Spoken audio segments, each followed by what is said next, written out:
Hello. Candice, hi. Hi. Good, it worked. Yes, how are you? Welcome. Thank you. So, what's that? Can you hear me okay? I can hear you just fine. Okay, great. Great. Well, thank you so much, Candice. I'm glad it worked. And welcome to Busch Hall Conversations. And before we begin, I just wanted to say a few words about Busch Hall, which is our virtual space where we seek to reimagine art and identity through the lens of the Busch-Reisinger Museum. And these conversations are generously supported by our German friends of the Busch-Reisinger Museum, to whom we are very grateful. Before we begin today's program, the Harvard Art Museums acknowledge that Harvard University is situated on the traditional and ancestral territory of the Massachusetts people, and we at the university strive to honor that relationship. So with those important words of introduction, welcome to Candice, who is joining us from Berlin. Thank you for the invitation. I'm happy to chat with you, well, this evening and your afternoon. Yes.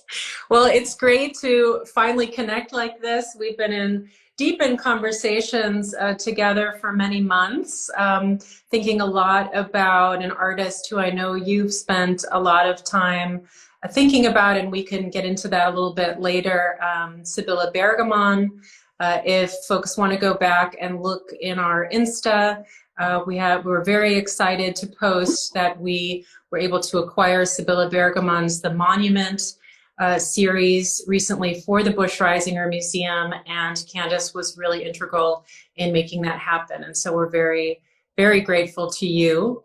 But first I wanted to just say a few words of introduction for those who don't know you yet. You have been working on East German visual culture for many years at this point, including your dissertation from the University of Michigan and also recent publications. I always make plugs for everyone's books, and I really enjoyed The Ethics of Seeing, in which Candice has a fantastic essay, among other essays by many colleagues, so I recommend it highly.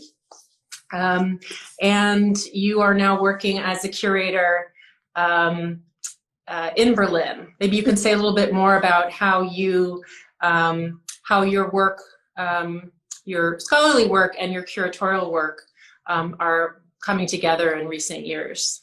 Okay. Well, I have to say that I started working at the Reinbeckhallen in the fall of 2019. I'm now working for the foundation, so the Stiftung Reinbeckhallen. And when I first began working there, I presented an idea, an exhibition concept to the board. And I was really interested in looking at the different kinds of photographic practices that developed in Berlin between 1945 and 2000. So in my dissertation, I had focused on looking at photographic practices in East Berlin, and so between 49 and 89. And I really wanted to understand what was happening in the immediate post-war period and also after the fall of the wall and German unification. So the idea was, it really stemmed from my doctoral research, but I wanted to branch out both in terms of the time frame and also the kinds of photographers that I was going to work with. And so I had learned about the eastern part of the city through the lens of the photographers who I wrote about in my dissertation and also focused on during my postdoc at the FU, the Freie Universität in Berlin. But I also wanted to understand how other kinds of photographers saw the city, so West German photographers and also international. So I had the work, for example, of Will McBride in the show and also Nan Golden. Both added really interesting elements to the exhibition. So my curatorial practice began really focusing on this research and then branching out. And what that exhibition showed was the practices of 23 photographers working across photographic genres in this time frame, and really looked at the different ways of seeing and experiencing the city. And so it wasn't just documentary photography, which my dissertation really focused on, but also street photography, portrait photography, architectural photography, conceptual photography as well. And I'm moving away from the topic of focusing mostly on East German photographers in my next exhibition, but that's something, we can save for another time. But it will really look at the issue of borders and bordering practices and the concept of Heimat, which we don't really have in English. And it won't just be focused on photography, but across media. That sounds fantastic. I mean, speaking of the exhibition, so maybe starting there and working backwards. So the exhibition at the Reinbeckhallen, Berlin, a photographic subject. I mean, it's interesting to me because, as a specialist in East German photography, that allowing you to sort of expand also your scope, through the city of Berlin and artists' reactions to it. But I'm very interested in how the move then past 89 or into sort of post-wall practice, sort of what that showed you about the way that we've thought about photography or art more generally in the German Democratic Republic. Because you and I have had some conversations also about reception history and the way that our thinking has changed about how we approach as scholars art made in East Germany. And I imagine that by taking it through the year 2000, you were also engaging with the way that those previous East German photographers were received or understood. Yes, that's an interesting question. But one thing I actually found that was really interesting when I was planning the exhibition and when the works were on the wall was looking at the work of artists from the late 1980s going until 2000. And I saw a lot of similarities between practices. So what, for example, Michael Schmidt was doing in West Berlin between 84 and 86 was, 85 and 87 was very similar to what Maria Sevch was doing in East Berlin at the same time, both grappling with issues related to the wall and their isolation on different sides, but in various ways. And so you also see similar themes come out in the work of Kurt Buchwald, who photographed East Berlin from a moving car, forcing the shutter open. So you get these really interesting blurry images that speak to the pace of everyday life in East Berlin. And he did that in the 1980s. And then having that on the other side of the wall where Kurt's work was the work of Michel Vesely. And Vesely has created his own cameras, and he got permission from the city, he gained permission, from the city, to situate cameras at Potsdamer Platz, Leipziger Platz, and force the shutters open for years. And so are these single images that are just layers and layers and layers that also speak to life and the movement, the architectural movement, and filling in some of these voids in the city. So that's something that really stood out in the exhibition, more for me than reception per se. Often there's a dichotomy created between East German and West German practices, but there were a lot of overlap tendencies and similar interests. So I try to do away with this dichotomy altogether. Of course, in terms of reception, well, there was an art market that existed in West Germany, and there was not really an art market to speak of in East. Of course, that was slowly changing in the late 70s and 1980s, because as you know from reading my dissertation and my publications, over 500 small photography galleries were popping up, were sponsored by the state throughout East Germany. And so things were really shifting for photographers and the reception of their work in the latter half of the Cold War. Excuse me. I think that's we're already kind of deep into what I wanted to talk to you about today, because I think that's a hallmark of your scholarship, is actually challenging a lot of those terms, right? And it doesn't surprise me that your next project is also taking on the idea of borders. Already in your dissertation, you're actually thinking about these terms that I think for so long were the mainstay of thinking about East German art, and that was, well, who was official and who was unofficial, and of course, that also led to, well, who's kind of on the right side of history and who isn't, or who's worthy of attention now, and who should be sort of relegated to to the storage facility and to the archive. And I think in your sort of challenging that from early on, it started to, I mean, certainly for me, started to sort of make clear that it wasn't such a surprise, for example, when I started working on Arno Fischer in those early post-war years, right, that he's going back and forth between East and West Berlin.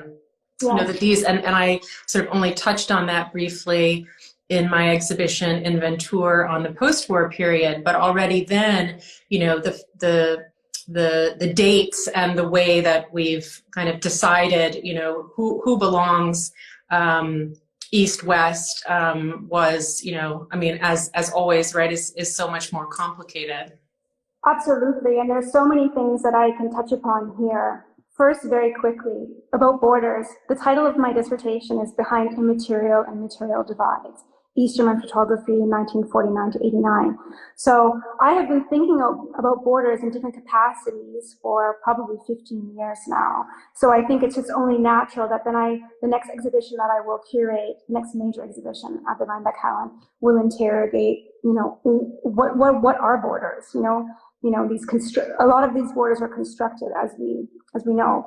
That's a bracket for a different conversation. Getting back to Arno Fischer and his travels back and forth between East and West Berlin, he was a very privileged photographer. And as you know from his own publications, he was commissioned along with Peter Vogt, the filmmaker, to travel throughout Western Europe and the United States in search of images of workers in archives. So he was part of the artists that were contributing to the Stele, for example, at the Marx Engels Forum. Mm-hmm. Those images that Peter Vogt and Arno Fischer found are actually there in Mitte. They're inscribed on the steel steles. Another thing I wanted to say, and I'm maybe going on so many tangents, but I do want to touch on some of the things that you said, is that, this idea of borders in East and West, we know that the French Cultural Center and the America House played such a prominent role during the Cold War in inviting international artists to come to East and to West Berlin. So you had people like Robert Frank, Yusuf Koelka, Helmut Newton coming and giving talks, or also teaching studio classes at the school in Leipzig, at the academy. Yeah.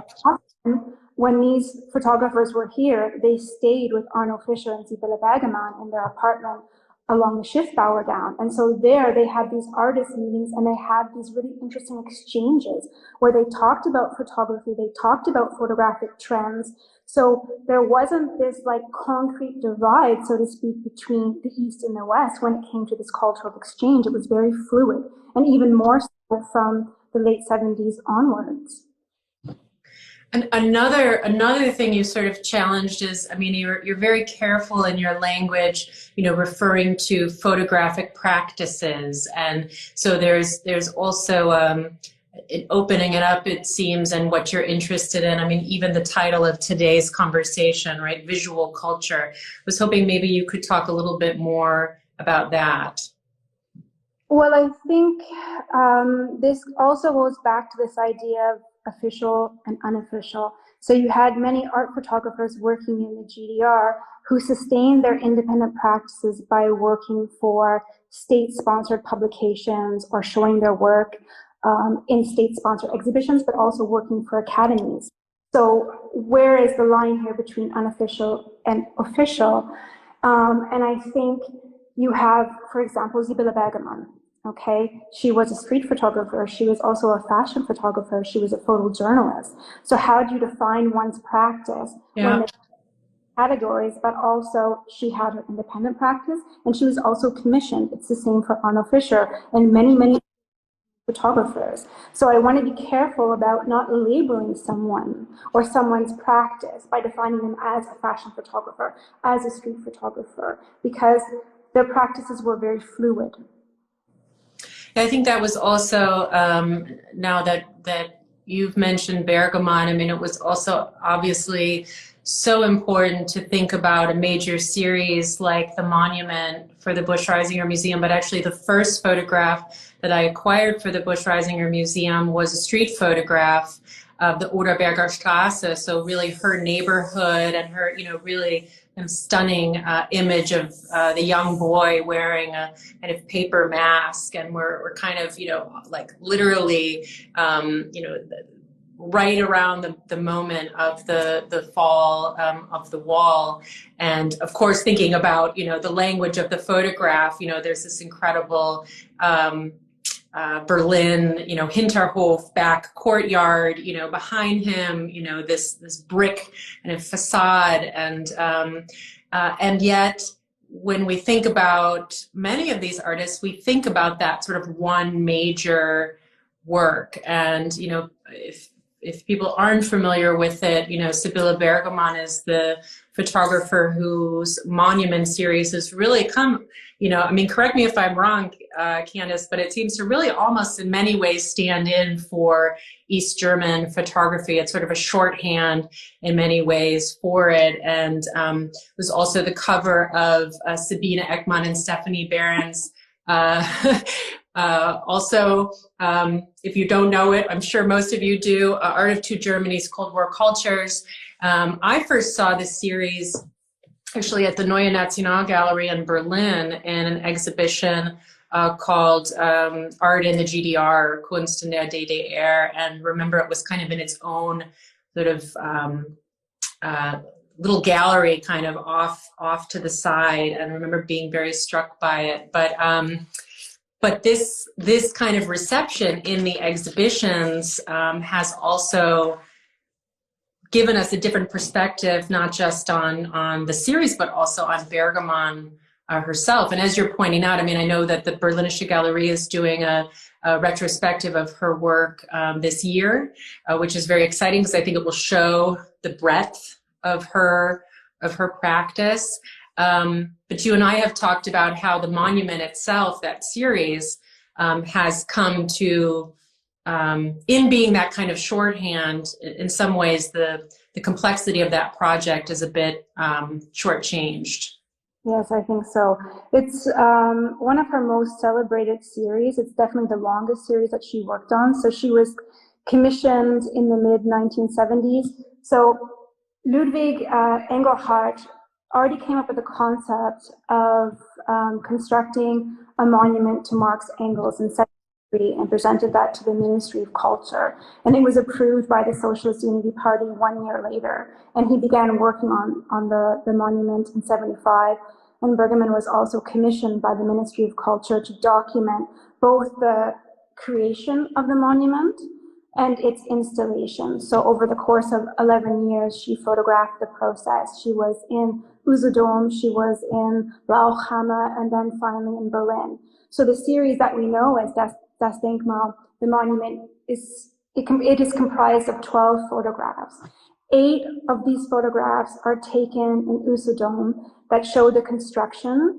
There are 2 taken in at the Foundry, and then 2 which are quite famous, taken in Berlin. So that's the installation. And what's really interesting, there's a lot of talk about this series.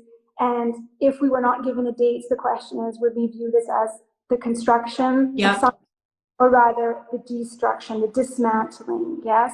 And in fact, I think from 1990, Bergman recontextualized the series.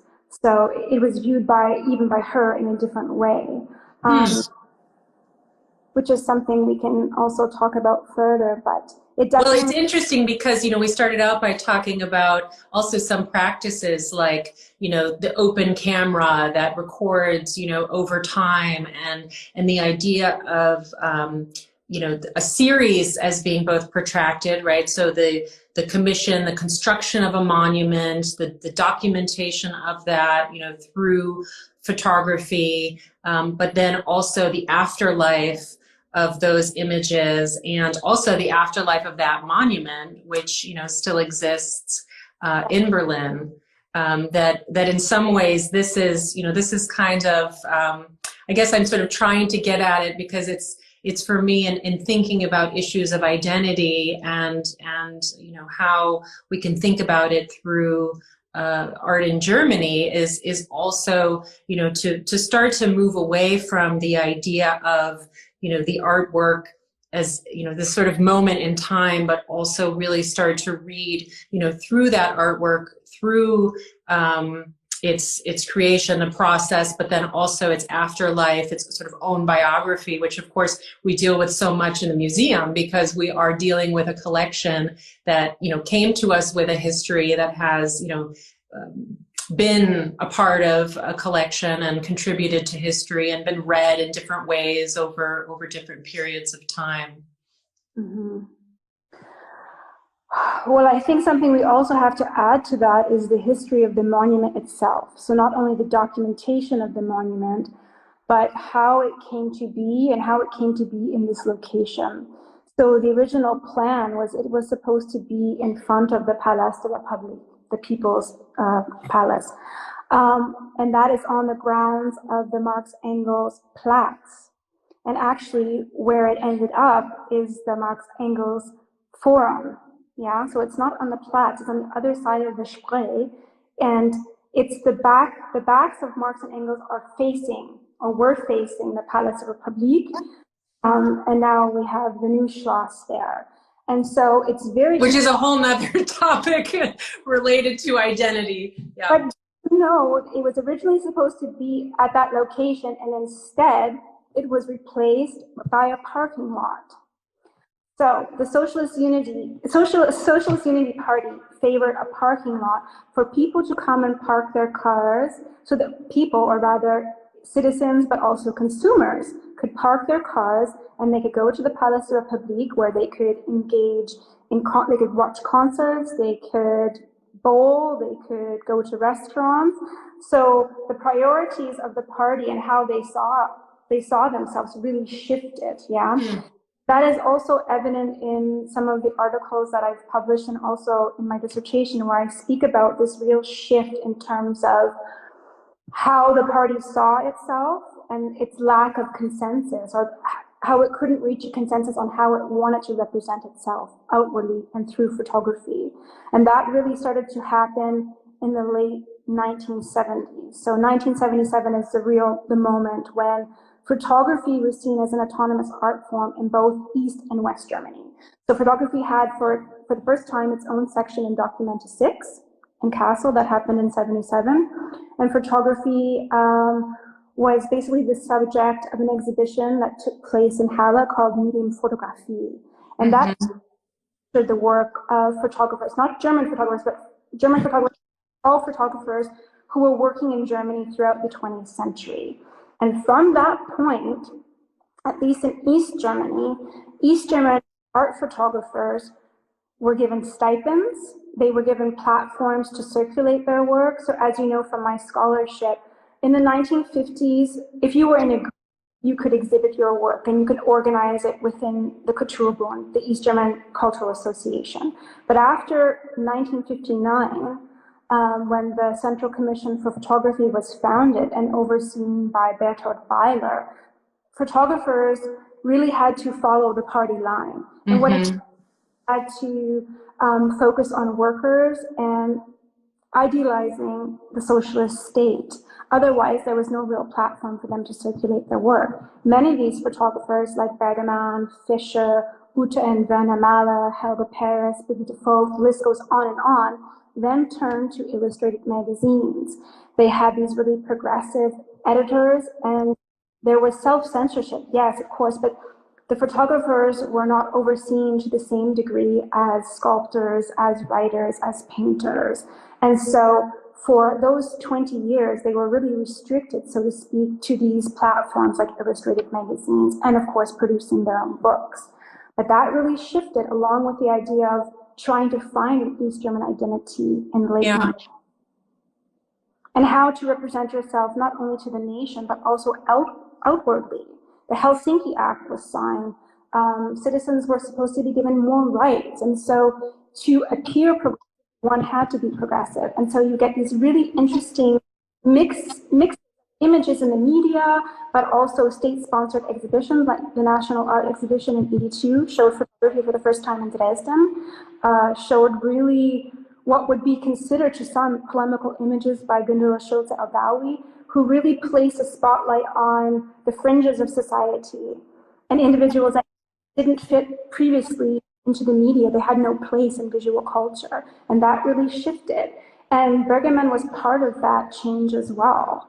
And I think what's really interesting about the Monument series is when you look at it, and it's something I went back to my dissertation today and I read something, a quote that I have from Maria Sedge, where she talks about not only taking individual photographs, but working on a series and reading between lines, because that's where the real message comes out. Yeah, right? well, that's great.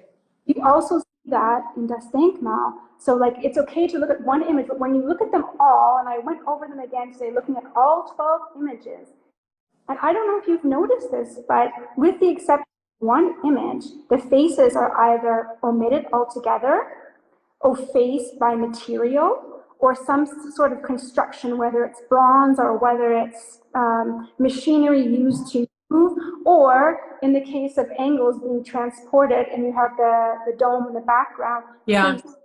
the ground. So there is always some sort of effacement of identity, and it's really in that series quite visually. So that's something, you know, when you're exhibiting the work and also teaching, you can really tease this out. Very, very important in dialogue with what was happening in the background, what was happening in visual culture, this mixing of what I call two worlds of photographic representation, where you have these art photographers, and I don't really want to use that term. I was going to say, oh, watch out. Circulated in the media for decades, and then they're placed side by side. It's really interesting, for example, to look at the work of Gundula Schulze-Aldawi, and you know the magazine Photography. Yeah, it was the monthly publication overseen by the party, and then it became a platform for the Central Commission for Photography. They produced their newsletter there once a month. In the 1980s, you have really, really interesting naked images of obese people, people living in poverty, people that were not presented, they were omitted from visual culture, being placed side by also images of workers that were still, these antiquated, that were still circulating. And so this is really interesting because it's like this schizophrenic identity, like what does this mean? And so I think this is, you can really tease this out when you look at the series as well. Because keep in mind, the series is 12 images, but she photographed this whole process for 11 years. And there are many, many other photographs. And I can also send you privately something that the Loeb Gallery sent me today, and I had not seen, it's an article that was published, and I had not seen these images that are also, they're not part of the series, but they're part of the project. And so she was very careful in selecting these 12 images, and we have to question why these 12 images, and what does this tell? Well, and it also drives home the fact, which is, you know, always surprising to me, how often I have seen the photographs either reproduced or even exhibited, as recently at the MoMA, who owns one of the portfolios that Bergman printed, where not all 12 are shown together. And I think it was so specific, you know, the choice of these 12 images. And it's also the way that we can start to read, you know, this image, right, as a destruction, as sort of the end of something, right, rather than as, you know, something that was being made during the German Democratic Republic as a way to represent identity. I have a quick question. Do we have time to show the viewers, because I have it right here, the series, to quickly leaf through so they can understand what we're talking about? Yes, please. Let's do it. So thank you, because I didn't have that, so I'm holding up my the publication. Before I began working at the Reinbeckhallen, the very first exhibition there was a Bergman retrospective. And so this is the catalog from that exhibition. And this is Lily von Wild, excuse me. This is the granddaughter of Bergman. Okay, so this is the very first image of the series.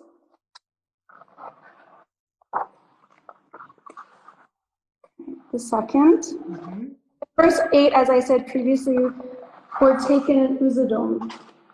And here we see all of the images that he's referenced, the sculptor is referencing in order to sculpt the faces of Marx and Engels.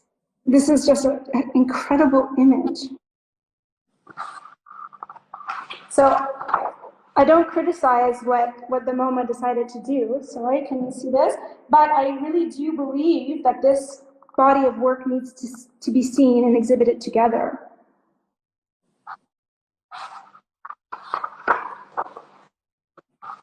For us, it's also fascinating to think about the process and bronze casting, for example. I mean, you actually get, you know, every sort of stage. Yeah, here's an example. Now we move to Berlin. And what's interesting is that part of this series does not include an image of Erich Honecker in '86 unveiling the monument. And so she made conscious decisions, what she wanted in this series and what she did not want in this series. Well, it's fascinating, as is all of your work on the Honecker era and photographic practices in the GDR. And we could go on and on, but I think this has been fantastic, and really looking forward to your next project on borders and Heimat, which in many ways overlaps precisely with, you know, the topics that we're tackling here on Busch Hall. So hope to stay in touch about that as well. And thank you so much, Candice. Thank you for having me. And I just want to say that I look forward to seeing the portfolio in Boston. So yes, keep it, you know, when it's going to be exhibited. Yes, well, the plan is at the latest to show it in the exhibition that I'm preparing on and around issues of identity, which is now actually scheduled for the fall of 2024. So okay. sounds like a long time from now, but it will be here before we know it. So thank you so much, and thanks to everyone for tuning in to Busch Hall Conversations, and check out our Instagram feed where you can see some of the images from the Bergaman series, but also work by Schulze Eldawi and other photographers that Candice mentioned today. So thank you again, and take care. Thank you. Take care. Bye. Bye.